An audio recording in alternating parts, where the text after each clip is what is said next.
Baiklah, terima kasih atas kesempatan yang diberikan. Perkenalkan, nama saya Rafael Renaldi Rawung dengan NIM 22021106029. Saat ini saya akan mendemonstrasikan tugas ke-10 Praktikum Keamanan Cyber. Di tugas ke-10 ini ada lab incident handling, di mana terdapat objektif seperti pada laporan ini dan ada background. Kemudian di sini ada preparation. Pertama sini apakah organisasi memiliki kebijakan keamanan tentang penggunaan media yang dapat dilepas, yaitu USB hard disk eksternal. Selanjutnya, apakah semua sistem memiliki perlindungan antivirus dan apakah pembaruannya dilakukan secara otomatis. Selanjutnya, apakah ada segmentasi jaringan untuk membatasi penyebaran malware. Kemudian, apakah backup data dilakukan secara teratur dan diuji untuk pemulihan. Selanjutnya, apakah peran dan tanggung jawab tim CSIRC sudah ditetapkan dengan jelas dan apakah karyawan dilatih untuk mengenali gejala infeksi dan tahu cara melaporkannya. Kemudian, apakah organisasi sudah pernah melakukan simulasi insiden atau tabletop exercise? Selanjutnya di sini ada detection dan analisis. Yang pertama, kapan aktivitas mencurigakan pertama kali terdeteksi dan oleh siapa? Kedua, sistem atau host mana saja yang menunjukkan tanda-tanda infeksi? Ketiga, apakah ada pola penyebaran, contoh lewat USB jaringan lokal? Keempat, apakah worm ini telah berkomunikasi dengan server command dan kontrol? Kelima, apa indikator kompromi IOCS dari worm dan agen DDoS ini? Keenam, apakah log sistem dan jaringan tersedia dan lengkap untuk analisis? Ketujuh, sejauh mana infeksi telah menyebar dalam jaringan internal? Selanjutnya, containment, eradication, dan recovery. Pertama, apakah sistem terinfeksi telah dikarantina dari jaringan?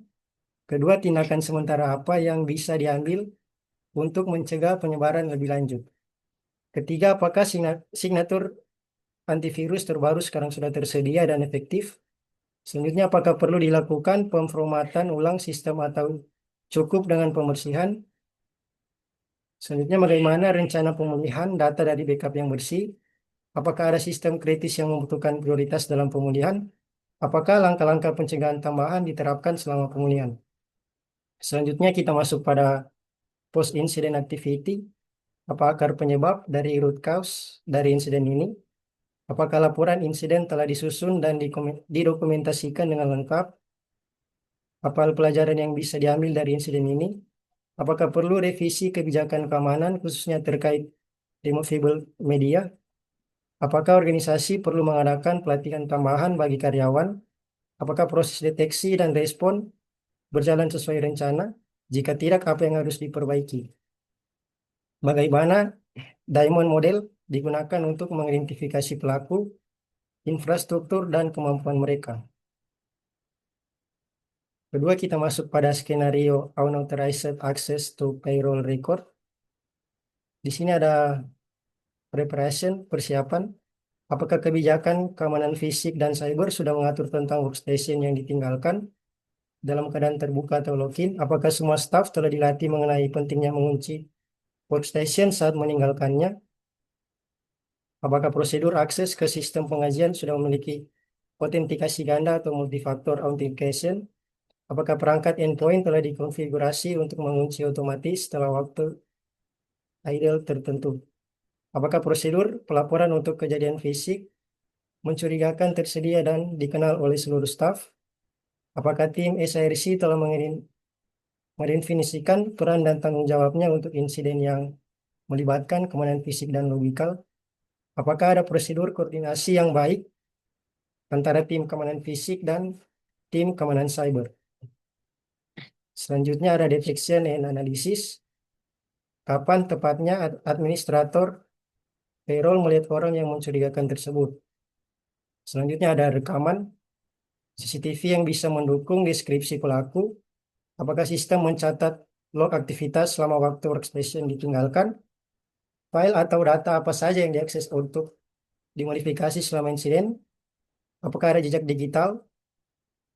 Apakah terjadi pencurian data atau hanya pengintaian? Apakah tools seperti Veris database bisa membantu mengkategorikan insiden? Apakah MSP anomali dari sisi jaringan pada saat kejadian. Sini ada containment, eradication, dan recovery.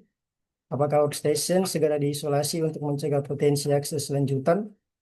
Apakah akun payroll administrator dinonaktifkan sementara untuk penyelidikan? Adakah malware, backdoor, atau credential harvester yang tertinggal di sistem? Bagaimana sistem payroll dipulihkan ke keadaan aman? Apakah log dan bukti digital telah dikumpulkan dan diamankan untuk forensik? Apakah perlu mengubah kredensial dan menerapkan ulang kebijakan akses untuk semua staf terkait? Kemudian kita masuk di sini post incident activity. Apa akar penyebab utama insiden ini? Pertama, human error, kurangnya kontrol fisik. Kemudian ada pelajaran dipetik dari insiden ini dan bagaimana prosedur akan diperbarui. Apakah pelatihan keamanan cyber untuk karyawan harus ditingkatkan? Apakah perlu revisi kebijakan penggunaan workstation dan kontrol akses logika? Apakah insiden ini perlu dilaporkan ke regulator karena menyangkut data sensitif karyawan? Apakah dokumentasi dan laporan insiden sudah lengkap sesuai standar? Apakah kill chain model dapat menggambarkan seluruh tahap serangan? Dan apa titik-titik mitigasi yang dapat ditambahkan di masa depan? Oke, baiklah untuk presentasi saya pada laporan tugas 10 ini. Apabila terdapat kesalahan kata, dan terima kasih untuk kesempatan.